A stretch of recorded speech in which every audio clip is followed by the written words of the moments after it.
I see your talents have gone beyond the mere physical level.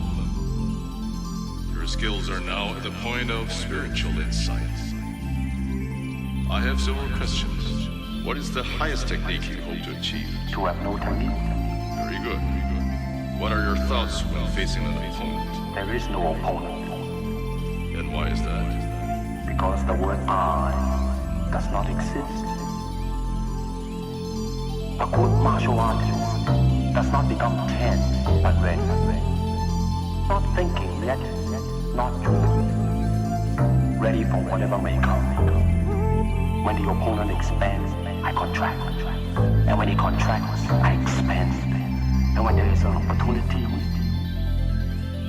I do it. It hits all by itself.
Yo, what is good, people? Ben from Lover of Tech, and welcome to your Monday Night Tech and Chill Show Unplugged.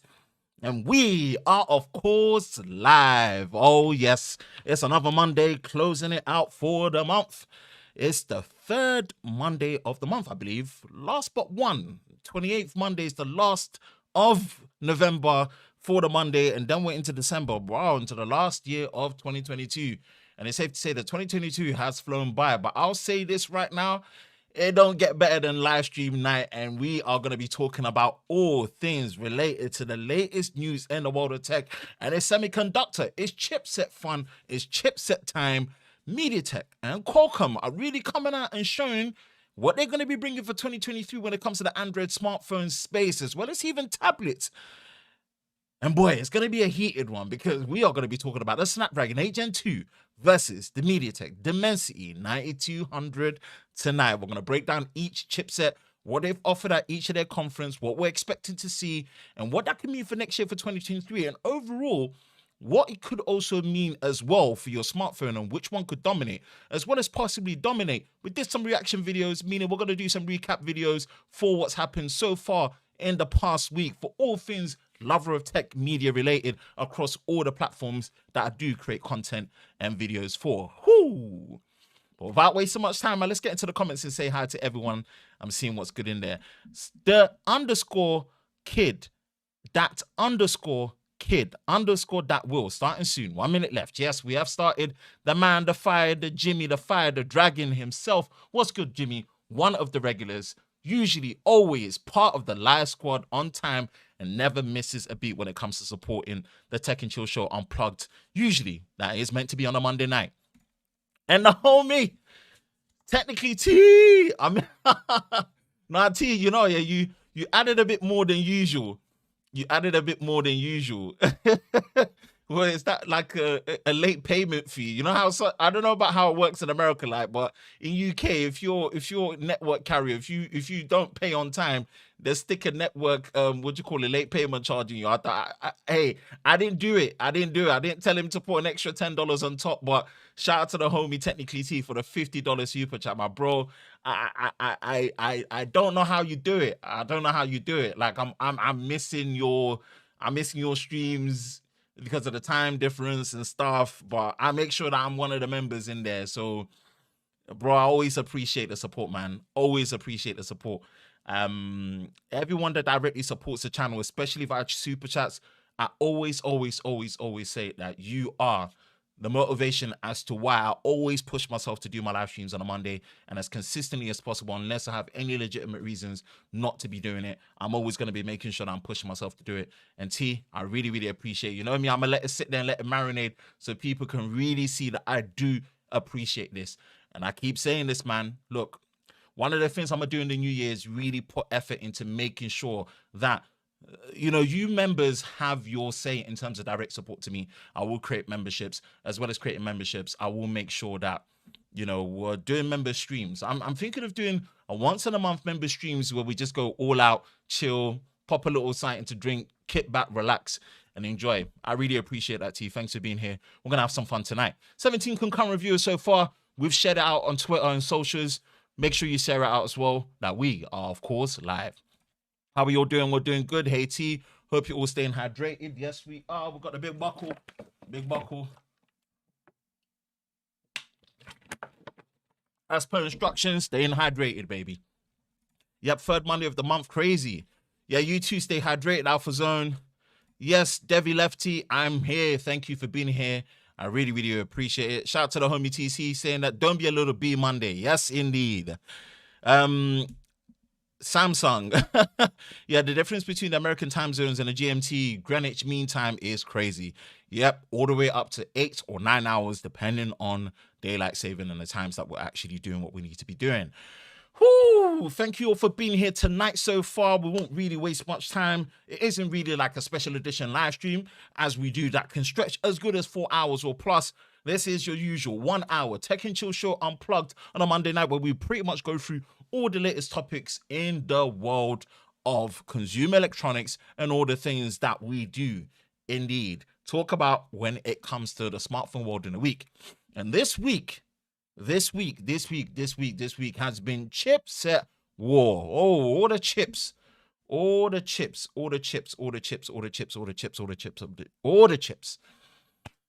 Whew. So we're going to be talking about Qualcomm. So shout out to the people that, managed to go Hawaii, Maui, and enjoy. I will be there one day. I pray if there's one more bucket list thing to take off, especially this year that I've been able to travel for all the things tech and work related. I'm really proud of doing.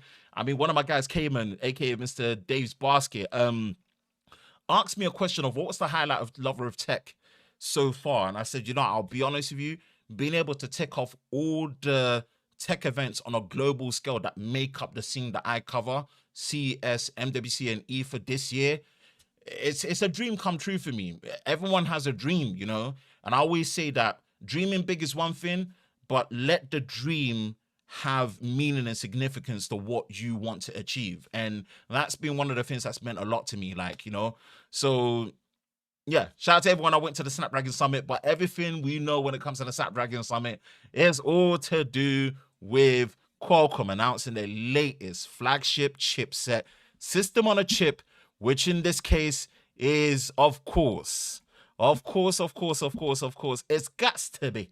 It has got to be. The Snapdragon 8 Gen 2. Whoo-wee. Snapdragon 8 Gen 2, and we're pretty much going to jump onto that and look at all things related to that and talk what that is about. We're gonna transition. We're gonna play this one.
And there we have it. The Snapdragon 8 Gen 2. Oh boy, oh boy, oh boy. Just a small little montage. And it would have given away some of the key things that you would have seen in terms of what was happening with Qualcomm bringing out this chipset as well. We're going to break it down and what my thoughts are. Then we're going to move over to MediaTek and kind of summarize the two together and what they mean in terms of what's coming out for 2023 and how that's going to pan out when it comes to battling out.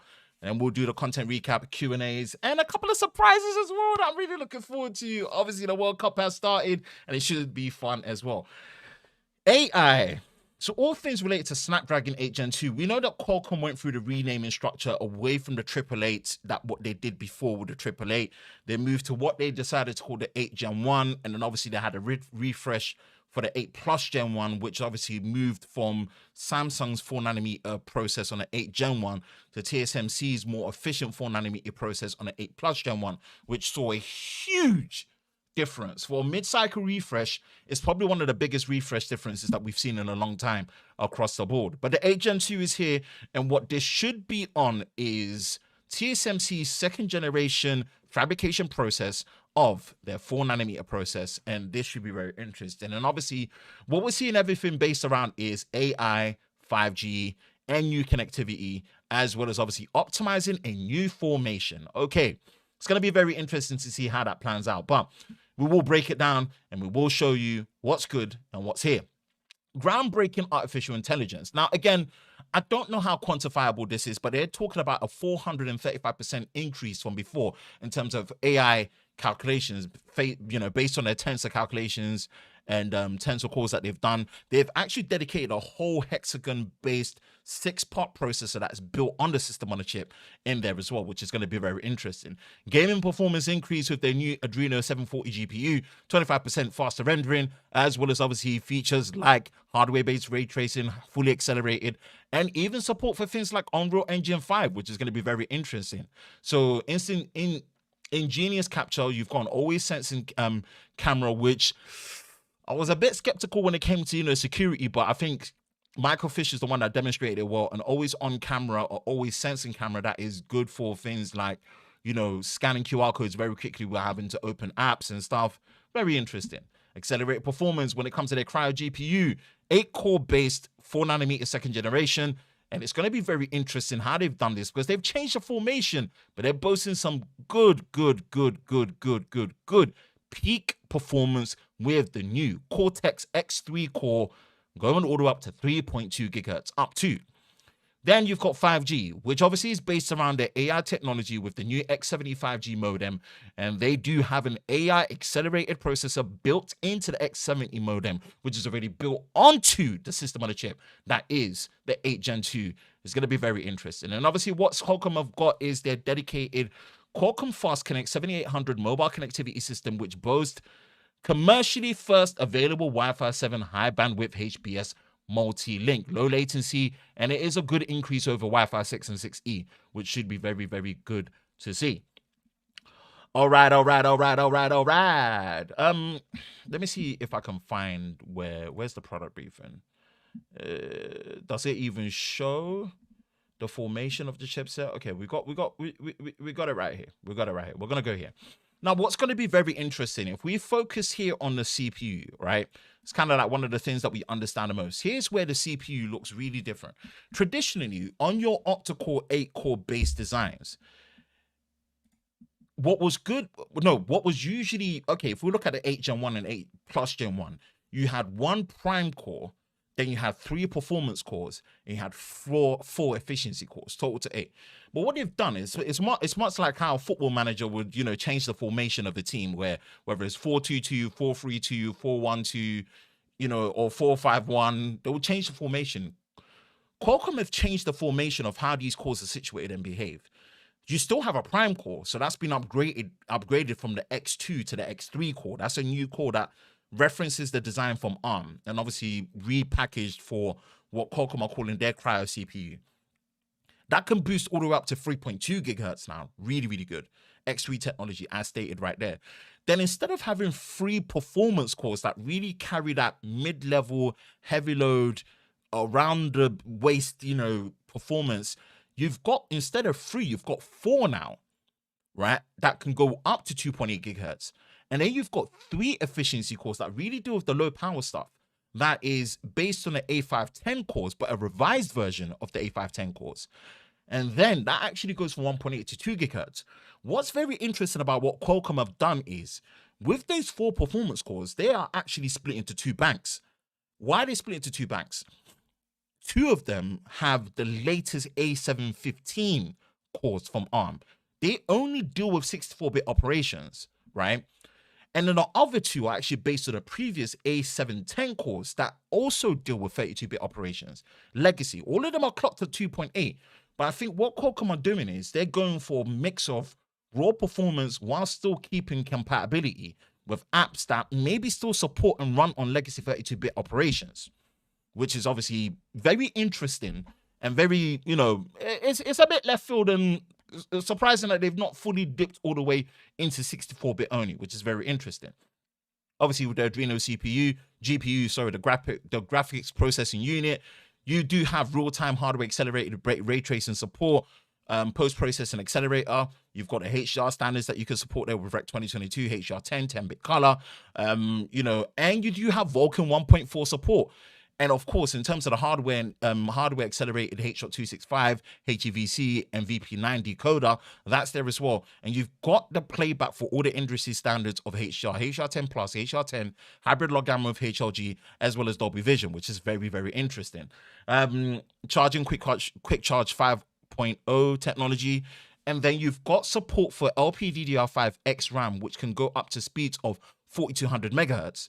And you do have support for up to 16 gigabytes of RAM. 4nm process, and we suspect this should be TSMC's 2nd generation 4nm fabrication process, hopefully even more efficient. And you are getting support for UFS 4.0 storage as well, which is great in terms of how the storage is going to be able to communicate with the system on the chip. There is compatibility for that as well. The display engine does go up to QHD plus with 144 Hz display, 4K 60 as well, and also external output that you do have. Connectivity. This is where they're dedicating what they call their Fast Connect system. The Fast Connect system 7800, Wi-Fi 7, baby. But what I'm more impressed with, and I'm really happy to see, is the fact that when it comes to the X70 modem, it does support dual 5G SIM. So this is what they call dual SIM, dual active DSDA, multi 5G support at the same time, which is great to see, as well as obviously dual 4G or 5G and 4G, which is what we love to see. Okay, artificial intelligence, Lord, that is a buzz term and a buzz acronym that is just thrown around nowadays, where they really want to lean into the benefits of AI. So this hexagon processor is meant to have an interlink way to communicate with the rest of the components of the system on a chip, right? From how the Spectra ISP works, to how the 5G system works, how the CPU and GPU optimize performance as well as efficiency. This hexagon 6-part processor that is built onto the system on a chip that you can see on the far left here is really meant to do the work.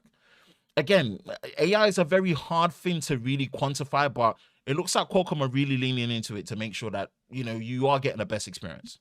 Yes, you do get Bluetooth 5.3 as well, and you've got their new spatial audio improvements, aptX, all the things that you should really be expecting. Qualcomm are bringing the heat. Let's go over to Snapdragon. Let's go to live and let's see what's up. Where's day one? This is the day one.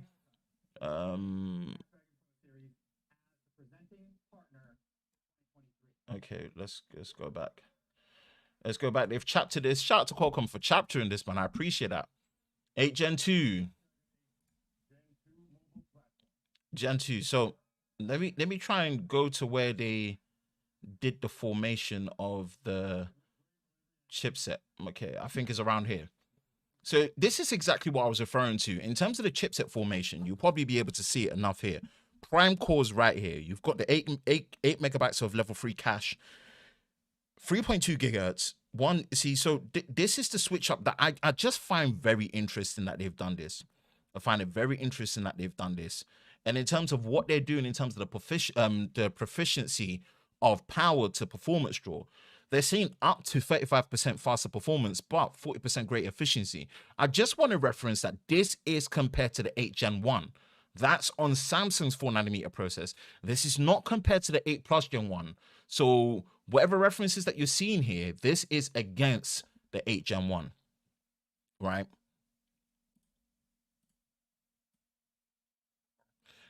Let's go back to graphics. I just want to have reference points. No, that's AI.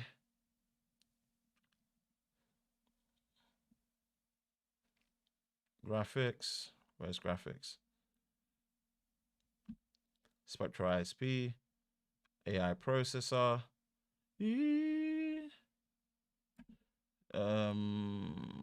Adreno GPU. Okay, there we go.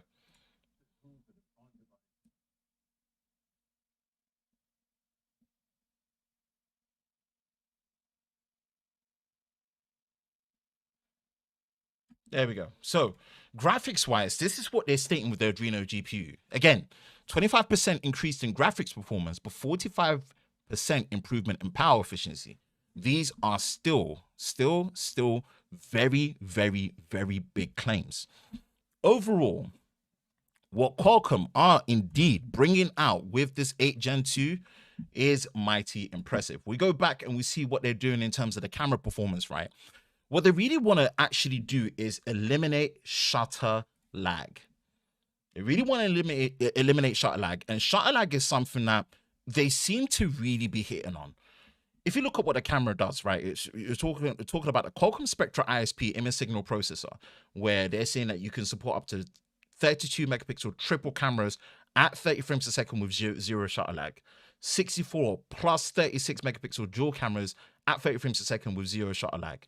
Up to 108 megapixel single cameras at 30 FPS with zero shutter lag, and up to 200 megapixel sensors in terms of single capture. They really want to be focusing this. And again, it's this hexagon process and how it communicates with the AI-based face detection, autofocus, as well as the auto exposure, the color support, support for things like 8K HDR video at 30 frames a second capture, 4K 120, slow motion capture at 960 frames a second at 720, should be 1080. They need to increase that. And you've got the video playback at HDR at 60 frames a second. All of this is built in as well. It's a very interesting place to see, an interesting place to be, right? This platform, and again, Qualcomm they're almost in a place where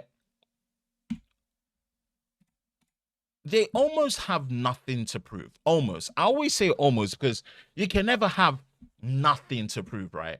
You can never, ever be complacent. And we're going to talk about why you can never really be complacent, because again, we're seeing what MediaTek are bringing to the game, and it's serious stuff as well. We're going to get to MediaTek. It's serious stuff as well, especially the fact that they play their cards first.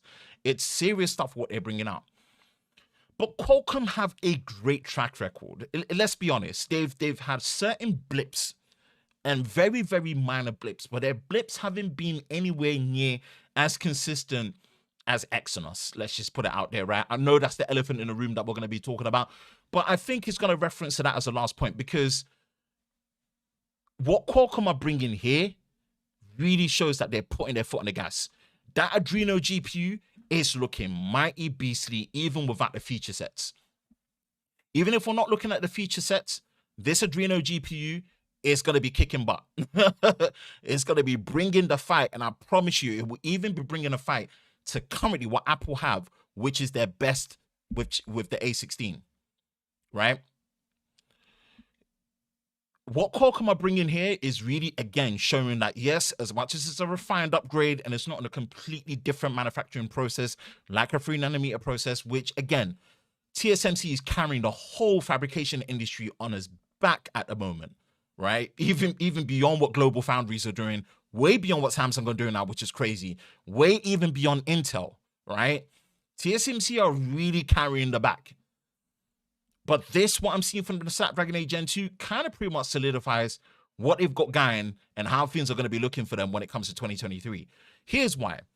we know that they came out on stage and they pretty much discussed all things related to how they're going to be powering most of Samsung's devices next year in 2023.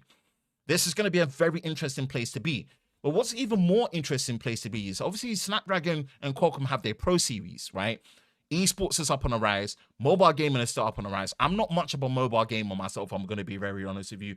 I'm still old school. I'm kind of stuck in my ways where I don't like using touchscreens. I prefer the controller. And I know you can put attachments onto it, but again, that's just another discussion for another day. It's one of the things that they announced at the Snapdragon Summit that they will be the presenting partner for Qualcomm at their Pro series. And I said this in my reaction videos, which we're going to go through the content recap as we go, is that you ain't going to be showcasing the best of gaming on Samsung and Galaxy if Exynos is in the mix. Let me tell you even why. I promise you this. When we were doing our pre-briefing on these foldable devices, i.e. the Flip and the Fold in the 4th generation, Samsung could not help themselves but to milk and talk it with the top of their lungs that these are the most powerful gaming Galaxy devices you can get. They weren't saying that for the S22 series. Heck, they were trying their best to hide it from us that those S22 series were Exynos chips that was in there. But we knew. But when it came to the foldables, best believe they wanted to let us know that these were Qualcomm chips. These were Snapdragon power chips. These were the 8 Plus Gen 1s, and these were the most powerful gaming chips in a Galaxy device that you can find right now. I promise you, that kind of statement to come on stage alone, you ain't going to be having Exynos in the mix. You just can't do it. And I'm sorry, there's competition and there's cannibalization. Exynos versus Snapdragon, that's not competition. Google's Tensor chip versus Snapdragon, that's competition. You can't compete against yourself. When you have split personalities of the same product with different chipsets, that's not competition. You are just fighting yourself, right? And we've had this for so long, Samsung. We've had this for so long with Exynos. We've just had it for way too long. Park it. Park it until you're really, really ready to come with some heat. Because right now, it's Exynos, it's Snapdragon all the way.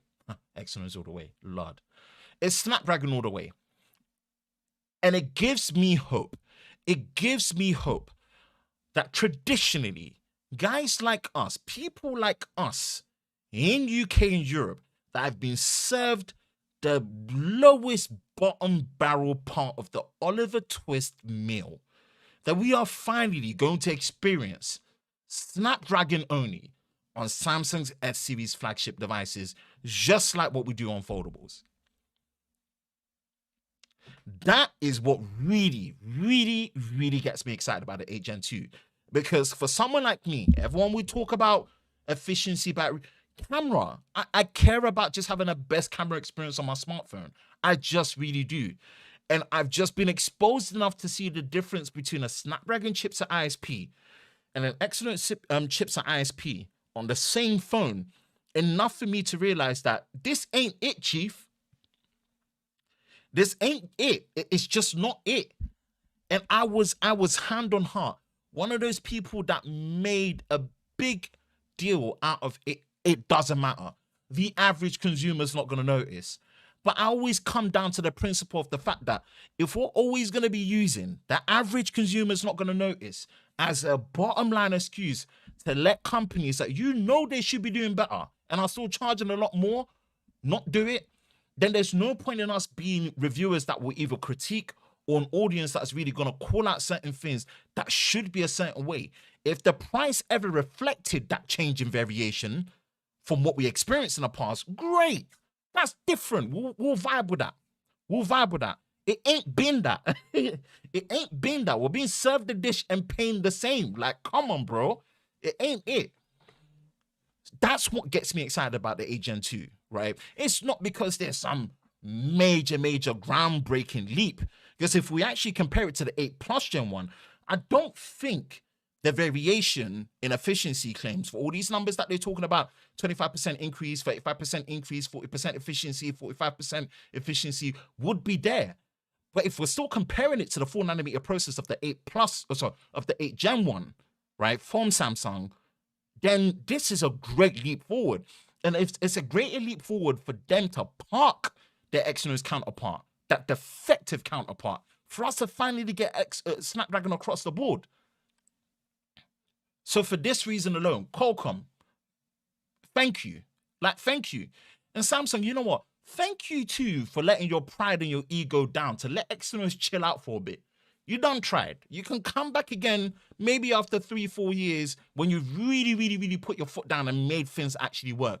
So that out of the gate, we're not worrying about the games that we want to play not having the high setting support compared to the Snapdragon counterpart. You got to wait 3-4 months for the software developers to update it for us to enjoy. We ain't got to worry about having a wrong chipset when it comes to ISPs and your pictures and your videos are not processing the same and you're looking washed out and cooked, especially for people like me in my skin color persuasion.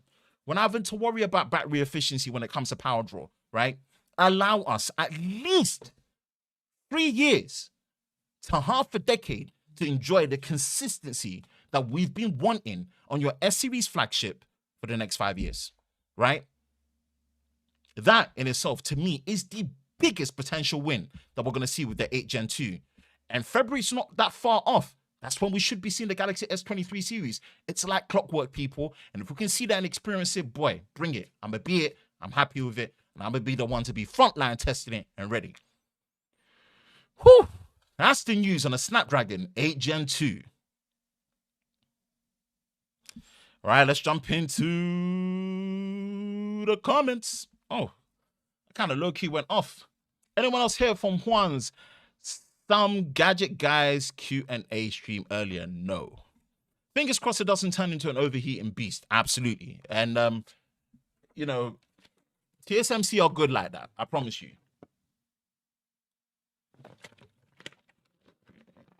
TSMC have been good like that. Woo! Think they've learned from their mistake? I hope so. RP Apple M1? Hell no. Hey, Apple ain't got nothing to worry about. I'm sorry to say, but Apple are still, in terms of the system on a chip design, they're still kind of kings at the moment. From when their system on the chips are basically running computers now, they ain't got nothing to worry about. Damn, T came out swinging. Yes, Trending. What's good, Trend? AKA Tech Rant, the artist formerly known as Tech Rant.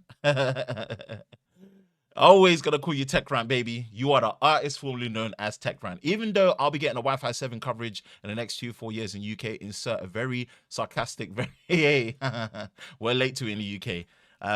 Doing good, Jimmy. Well, they said that the 8 Plus Gen 1 consumed 30% less power than the 8 Gen 1, with the 8 Gen 2 being about 40% more efficient than the 8 Gen 1.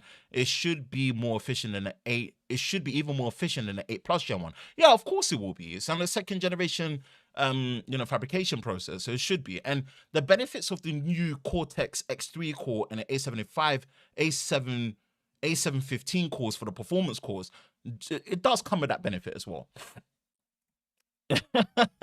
You see the you know the vibes. Yes, Mr.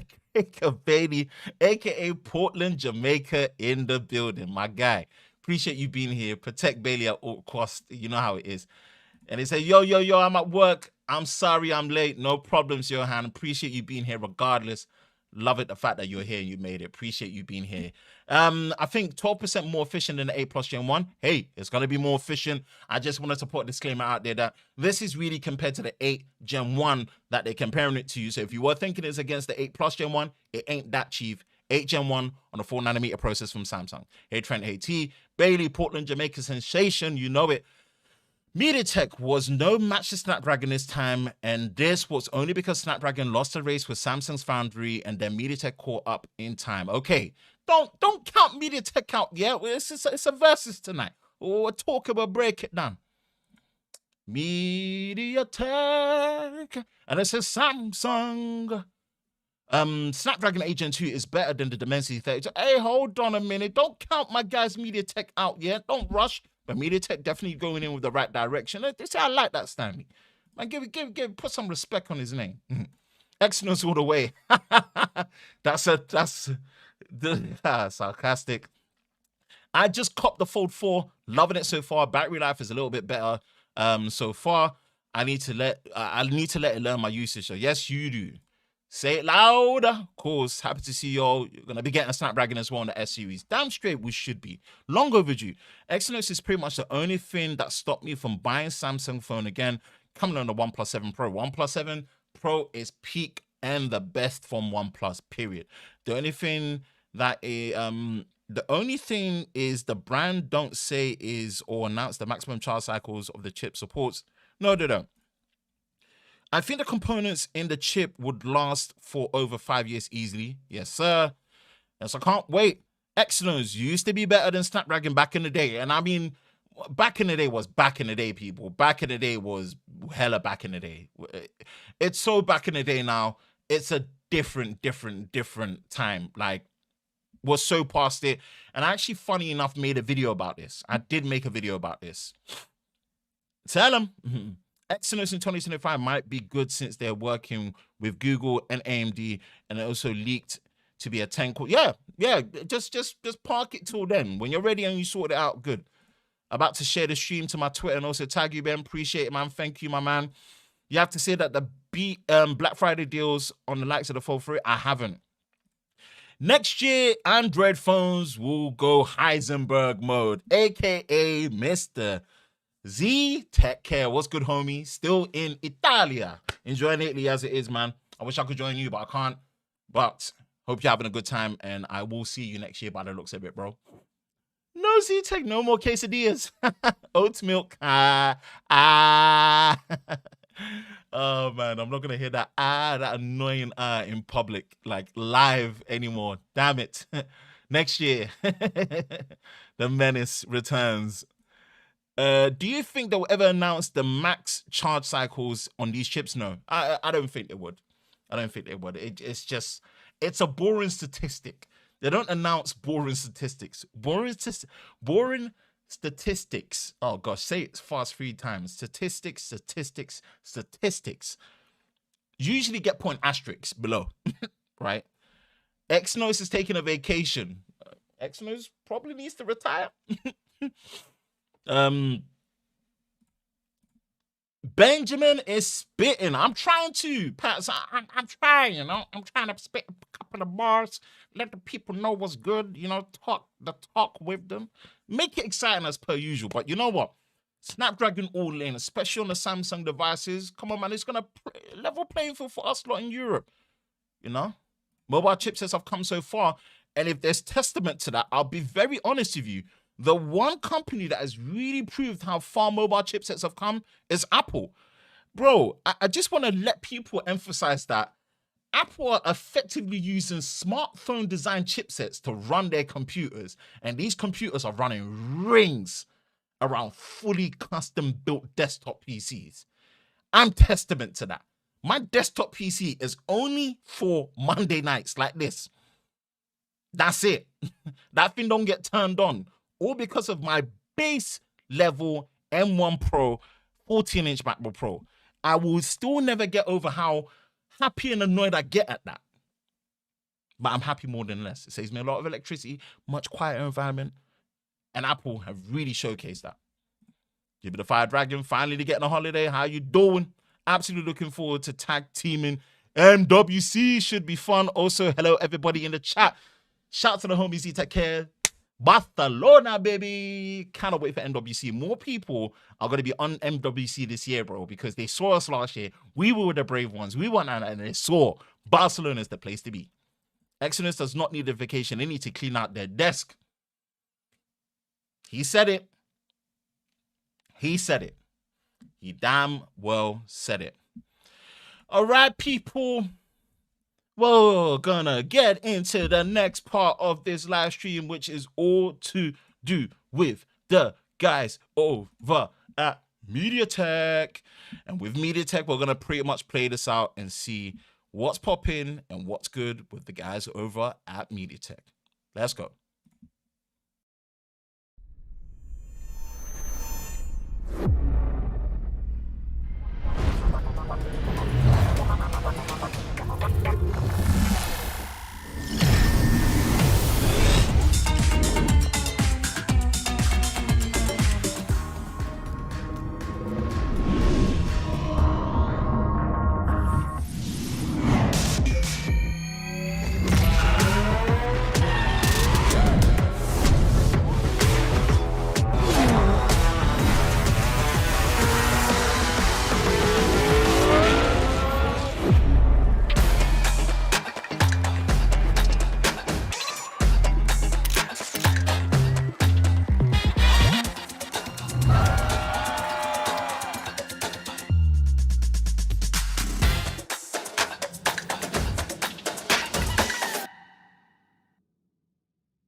Okay, people, we've got the MediaTek Dimensity 9200. That's going to be the star of the show tonight. The competitor in the ring. Scheduled for 10 rounds. In the blue corner, we have MediaTek's Dimensity 9200. And in the red corner, we've got the Snapdragon fire-breathing Agent 2. Maybe I should go into boxing announcements, but that's not what this is. This is a chipset war, and this is MediaTek finally putting the heels on, taking the flagship system on a chip very seriously. And what they've got here is their 5G-enabled MediaTek Dimensity 9200, which is all about incredible performance, intelligent power, and this is all about welcoming a new era of ultimate flagship phones and the sharpest cameras that you can get. And again, a lot of things that they did was all based on the fact that they announced their chipset first. So you're going to be seeing a lot of first this, first that, and first that from what they're being able to produce right here. All right. Here's what we've got. Obviously, we've got the 8-core architectural design right here, formation-wise. Again, what we do have here, and they openly said it. They openly said it. We only suspect it from Qualcomm side, but they openly said it that they will be the first chipset to have TSMC's second generation 4nm process that is pretty much going to be available, which is great to see. What MediaTek seems to have done is stick to the traditional formation or squad of what you get on an 8-core architectural design, right? But they have updated things. And this is where they've also bring in stuff their way that's going to give them an advantage in a certain way, right? One prime core, their big, juicy, fat core, right, is based on a new Cortex X3 core from ARM, up from the X2, from the 9000 series. And it clocks all the way up to 3.05 gigahertz. Now, if we remember from before, compared to the Snapdragon 8 Gen 2, that's 3.2 gigahertz that we're working with, right? What that basically means is now you go to the free performance cores. That's what we usually expect. Qualcomm have done it a bit differently, and we're going to remember the comparisons here. Free performance cores. That's on the new A715 cores from Cortex ARM. And that clocks all the way up to 2.85 gigahertz. And again, that's what 0.05 megahertz, 0.05 gigahertz more than Qualcomm's performance cores. But here's the thing. None of these cores run 32-bit operations. It's 64-bit all the way. Whereas you consider how Qualcomm have done it, Qualcomm split into two banks, like we said, 32-bit operations on the A710 cores, and then 64-bit operations on the A715 cores, all at 2.8 gigahertz. MediaTek are going all in for 64-bit. That could both be an advantage and potentially could hurt it for some manufacturers in certain legacy regions that have a lot of 32-bit applications, because some apps are region locked. Just remember that. And then you've got the 4 efficiency cores that are based on the Cortex A510 cores. Now, that is a revised version. That's the revised version of the A510 cores. But the thing is, those four efficiency cores run at 1.8 gigahertz compared to 2 gigahertz, right? Now we're seeing what we're working with in terms of the overall clock speeds, performance, and formation of what MediaTek have brought forward compared to what Qualcomm have.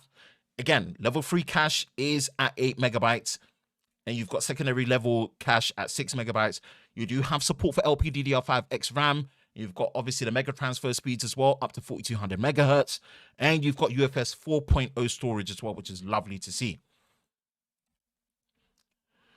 GPU, the graphics processing unit. And obviously what they've got is the Immortalis G715. Everything is all based around what MediaTek are calling their Hyper Engine 6.0, delivering true flagship performance. Now, again, what are some of the things that we've got? Variable rate shading. This is something that was very much introduced on the new next generation consoles. I remember, Xbox were the ones that really showcased as well with variable rate shading. Obviously, you've got dedicated ray tracing for the GPU hardware, next generation visual stunning in-game and graphics, motion blur reduction. You've got, ultra low latency mode when it comes to, what you're able to do when it comes to GPU and gaming altogether. There's no mention of support for next generation game engine like Unreal Engine 5. Again, this is where you get Qualcomm's tight-knit integration and support when it comes to compatibility, right? Unreal Engine 5 is a big deal whether you like it or not. And the scalability of that engine goes all the way up to games like The Witcher 3 getting a next-gen remake, all the way to mobile phones. So, again, that could be an advantage. But this is what we have when it comes to the GPU performance. Bang. Connectivity. Hey, Wi-Fi 7 is here as well, people. You got Wi-Fi 7, of course. This is something that we saw in a video as well. Really well showcased when it comes to what they've been able to do. Wi-Fi 7 is here. And you've got, obviously, 5G support as well. And it does support the DSDA standard, which is dual SIM, dual active, 2 5G SIMs working at the same time. And with Wi-Fi 7. So it's a very interesting one that they've been able to put in there. And it's good to see. And yeah, they were the first to announce it first, and they get the props for being first when it comes to that connectivity. Boom, let's go down. Image signal processor. The MediaTek Image 890. Here's where they're really pushing for things, right?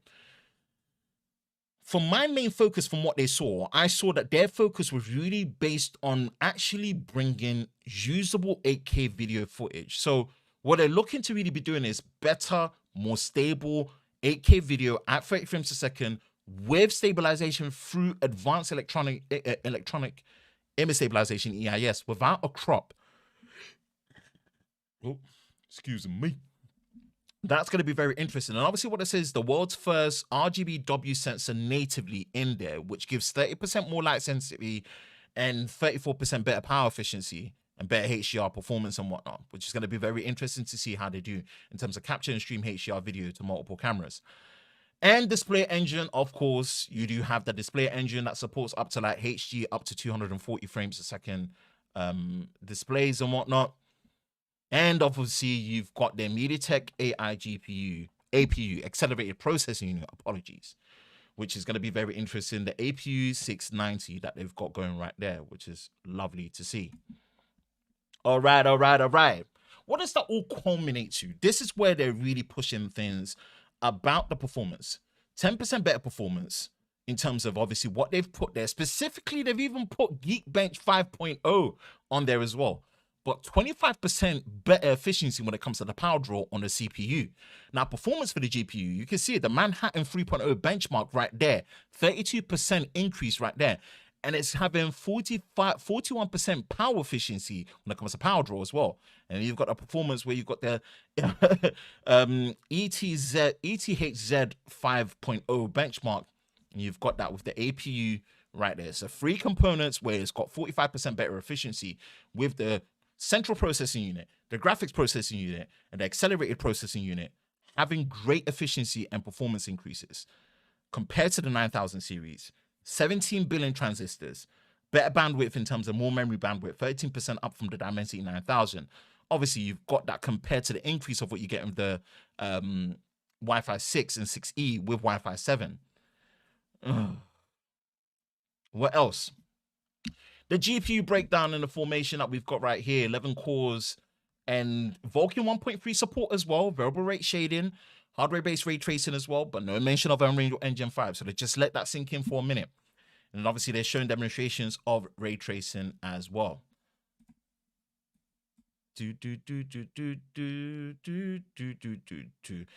And here we are, people. Here is the final schematic and breakdown of what we see in terms of everything in a snapshot of what we can see.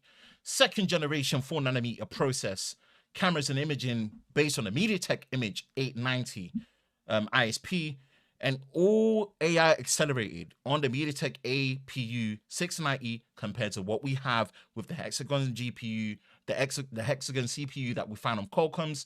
The gaming engine that is all based on the MediaTek Hyper Engine 6.0 with all the features I've got there. ARM's first Immortalis G715 GPU with hardware-based ray tracing. This is going to be very interesting to see a motion blur reduction, frame rate smoother 2.0, and MediaTek adaptive gaming technology, which probably is based around something to do with VRR, which is going to be very interesting to see.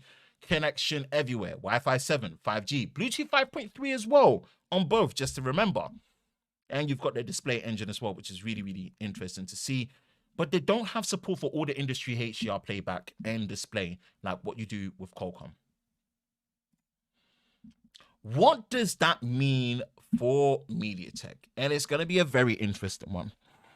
What does it mean for MediaTek? It means that MediaTek are pushing in the right direction.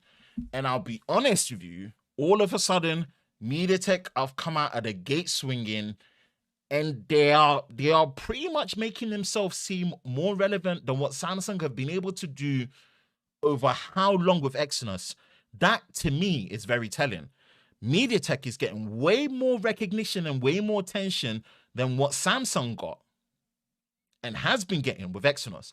That should tell you we should be taking MediaTek seriously. If they're jumping in first and being on TSMC, and TSMC are trusting them with their latest fabrication process, that is very telling that they are doing something right. If they are putting forward thinking, and this is their second generation flagship chipset, and it's really coming in as good on a surface level as what we're seeing, this is a great time to be taking MediaTek very seriously. I'm liking what I'm seeing right now. But MediaTek, you've got your work cut out, you know. Who are you going to be convincing to spearhead and pick you over Snapdragon? That's really going to be something that you're going to really have to step in hard. And how are you going to do that? Pricing and being competitive. You have got to incentivize these OEMs. And you've got to incentivize these OEMs to do a variation of the Snapdragon variant of the same phone if they have to. Look at what you did with the ROG. What you did with the ROG was a very interesting move to have a variant of the ROG Phone 6 gaming phone. You need to be doing more of that. Whatever you're doing, and even what you did with Xiaomi with the 12T Pro being Snapdragon and the 12T being MediaTek, you need to be getting in on that. You need to be jumping in and getting in on that to undercut and get that buy-in. This is where you're really going to come in good. This is where you're really going to come in good. You really need to, instead of Qualcomm having the lower chipset or their lower chipset, Qualcomm having announced a Snapdragon 7 Gen 2. That's where you need to be killing them. You need to be giving them the competitive pricing in these chipsets of what is maybe somewhere in between what the 7 Gen 2 would be compared to the 8 Gen 2, right? And you need to be taking those second tier versions, those plus models, then those non-pro models that sit below the ultras and the pro. MediaTek, you need to sneak in there. That's where your win is going to be. And when you get people in there, you get into those SKUs, those stock keeping units of those devices within there, and people see that the performance is actually the same, boy, that's when you're going to convince them in terms of the buy-in, the overhead, the profit margins that they're going to make for the next model, where if you then make an ultra version of the Dimensity 9200 or plus variant or whatever, it could sneak in there and start eating away into what Qualcomm are doing. That's what you need to do. That's what you need to do. And if you do that, boy, in my personal opinion, this is where you're going to be really winning. Away from that, boy, you got your work cut out, MediaTek, but you know what, yeah? I'm here for it. When it's not cannibalization, it's competition like this, hey, I think even Samsung might even just allow you to park some of your chipsets in there away from the Exynos ones. And if that's the case, hell, I'm looking forward to that. Woo! That is Snapdragon 8 Gen 2 versus MediaTek Dimensity 9200. Let's go into the comment section, do the final Q&A, and we're going to do a content recap on all things related to Lover of Tech Media, baby. Bang. No, they aren't accurate, but they get like 15 to 16K on benchmarks. Interesting. Took my lunch break at the right time. Yes, you did. Yes, you did. Yes, you did. Yes, you did. Ben's favorite phone of all time is the Galaxy S20 Ultra. Never owned a phone, never used a phone, and I'm so glad. Worst. Clean out the desk. Oh, so nobody else is going to be super chatting? You lot are letting T put you on when it comes to the super chat, you know. Listen, Hey, T said it, man. T said it. T did say it. Surprised you didn't say the Note 7. No, he's trolling. On a serious note, though, I think the Note 10 Plus is the best looking phone of all time. Nope. How you doing? I'm doing well. Jim Fried Rang, I'm doing great, man. Thank you. How about you? Doing great, staying hydrated as per usual. Wi-Fi 7 is nice, of course. Tech for your needs. What's good? Thank you for joining the stream. Hope you're well. Thank you very much for joining the stream. Hope you're doing great. 4.2 gigahertz is advertised, but I bet you would only get 30% of that. Well, they did say it's up to 4200 megahertz, aka 4.2 gigahertz on the DDR5X, LPDDR5X, which is obviously standing for the acronym that is Low Power Double Data Rate Generation 5 Extreme Memory. Booyah. Hey, Tech for Your Needs, how you doing? Doing well. Remember to stay safe and take care, everyone. Absolutely. Okay, hey, if I may ask, what's your thoughts on a Google Watch? Should I buy it? I would say get a Galaxy Watch instead, but a Google Watch is still fine. I've got the Google Watch. I'm not gonna lie, but I'll be dead honest with you. I'm just the wrong guy. I'm just not a watch person, let alone a smartwatch person. I'm really just not that guy. You know, as much as I diversify myself in the tech that I review and use, there is a limit to there's some tech I'm just not that interested in. I'm just not that interested in smartwatches and watches in general. I'm not that guy. Apologies. MediaTek is coming strong. Watch out, folks. Trust me, they are coming in strong. And I've given MediaTek. I'll give you a strategist. Yeah, I've given you the playbook. If you want to cut me in, sponsor the thing. I'm about that life. Talk to me. Apparently, something like 1 in 5 or 1 in 3 people have a device or something that they use in the house with MediaTek chips. Yep. And again, the PlayStation VR 2, the PSVR 2 is going to be powered by MediaTek chipset. I kid you not, man. That's a big win for them. It's a big win for them. Do you think MediaTek should come in strong with Wear OS? Not there yet. They're not there yet. Let's one step at a time for them. If they get too much ahead of themselves, they'll be stretched thin, and we don't want none of that. Marketing and brand, MediaTek will teach you a long way. Yep. And they're getting there. Will the Sam Mobile podcast be coming back? No, it won't. Again, December will be my last full month for Sam Mobile. Then I'll be transitioning, be starting out my contracted work with Microsoft. You'll be seeing content on the Microsoft Expert Zone Frontline YouTube channel again. Excited for that. Doing more stuff on my channel. And from time to time, maybe key videos, I'll be ad hocing and doing stuff for Sam Mobile as well. So we'll see. Yes, whereas, why not? Let's see. And there is Jimmy Fire Dragon coming in, matching what he's trying to say when it comes to the super chat, which I really appreciate, with a £5.50 super chat. Stay safe, have a great week, stay hydrated, and take care. I love that. As per instructions of Jimmy Fire Dragon, as always, we're going to stay hydrated.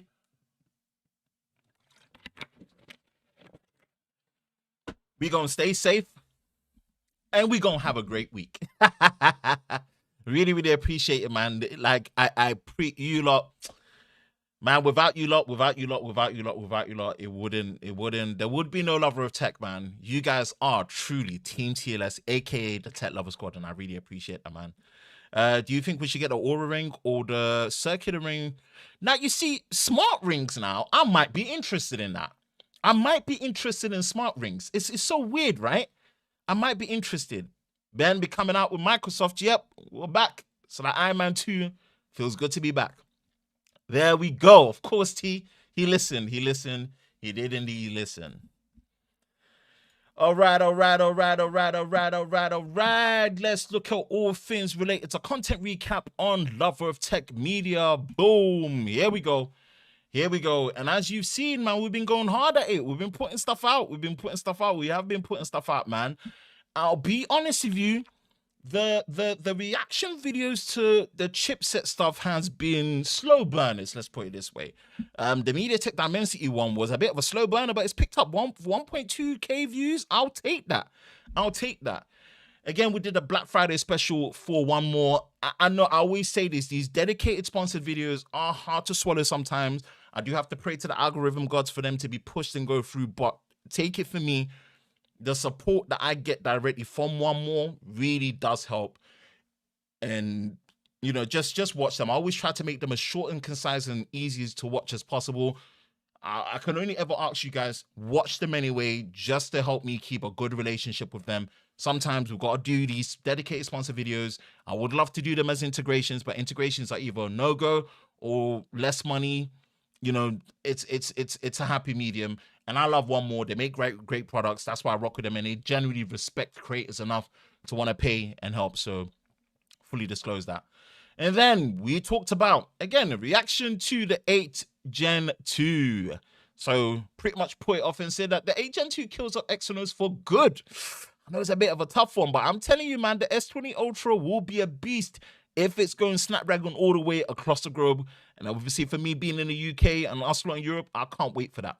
And again, of course, I had to vary and do a comparison when we talked about the 8 Gen 2 versus the MediaTek Dimensity 9200, and all about, just like Star Wars Episode 5, where the Empire strikes back, Qualcomm looks to strike back.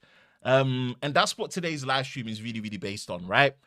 But the most important thing is finally, my long-term 1 month later review of the Google Pixel 7 Pro is out today, and it's part 1 of my phone of the year. And boy, I'm loving it. Shout out to Case5 for sponsoring the video and supporting the channel on that one. Go give it a watch, 15 minutes. Get your popcorn, get your meal, get your drinks. It's a good one. I'm proud of it. And yeah, we really break it down and we get it in for sure. Bam, bam, bam, bam, bam, bam, bam, bam, bam, bam. Channels, if we go to Sam Mobile and all things related to Sam Mobile, yes, we are wrapping things up with me being your full-time host and video producer for Sam Mobile. I will be doing ad hoc content from them, key videos that they need. We're still hashing that out and making that a thing. But yeah, we pretty much did talk about the Galaxy S22 Ultra versus the Pixel 7 Pro camera comparison route. And on top of that, obviously, we followed up with doing the announcement breakdown of the 8 Gen 2, which is obviously what's going to power the Galaxy S23 Ultra. That's not a lie. That's just a fact. So yeah, definitely go show support there in terms of that breakdown. And that's been the week of Sam Mobile as well, which I'm grateful for. I think we are pretty much closing out on almost 200 videos for Sam Mobile in just over a year. Wow, great work rate. Yeah, I got a surprise for you lot that I wanted to show you. And shout out to Damian Wild. As you can see, Damian Wild was talking about it's coming home. He's out of his head because, again, England and the World Cup has started as of yesterday on Sunday. England had their first match against Iran. 6-2 we won. Shout out to Bukayo Saka. Shout out to Raheem Sterling. Shout out to Marcus Rashford. Man United, you get me? Come on, man.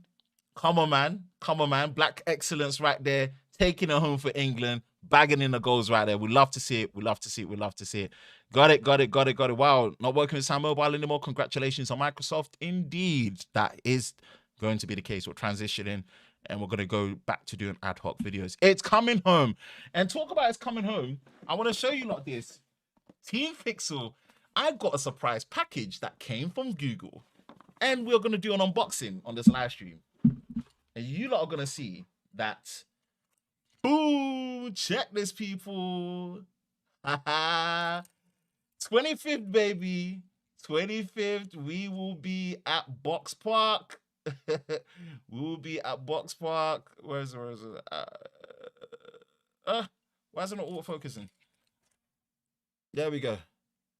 Box Park, baby. World Cup. You know how all Team Pixel in the USA were getting their jerseys? Guess. Check this, people. Check. Boom. They bust me with my own custom Team Pixel football kit, aka top jersey. You see me? Oh boy, because of this kit alone for Team Pixel, it's flipping coming home. Shout out to the guys over at Influencer. Shout out to the guys over at Google, man. I really appreciate it.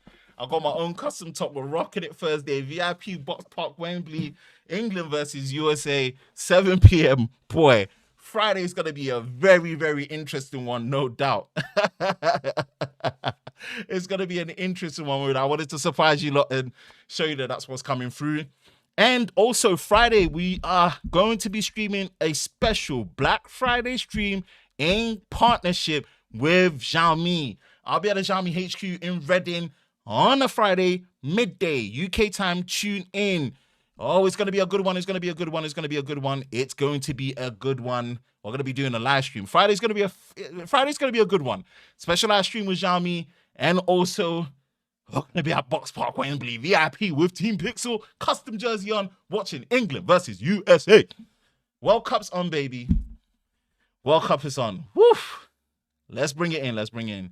Looking for a replacement for my my Galaxy Watch 4, as I'm thinking the Pixel Watch isn't a good enough. It's not. No offense.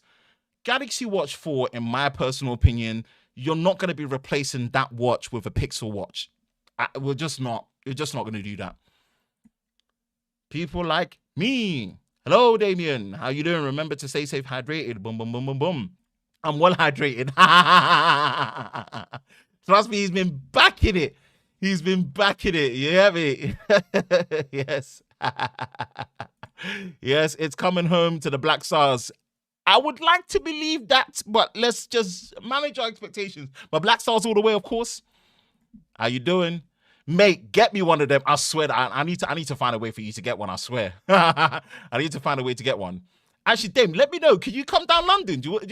Hey, listen, get you in VIP for Box Park. I don't know. Let me know. Speak to me. You sound like this. Oh, really? Come on. Oldest one in the book. Whew. Oh my goodness. I forgot to literally transition. I literally forgot to transition. Oh my goodness. Let me show it properly. I had it in studio mode. Why do you not tell me I had it in studio though? Here it is. Oh no, it says battery exhausted. Oh dear.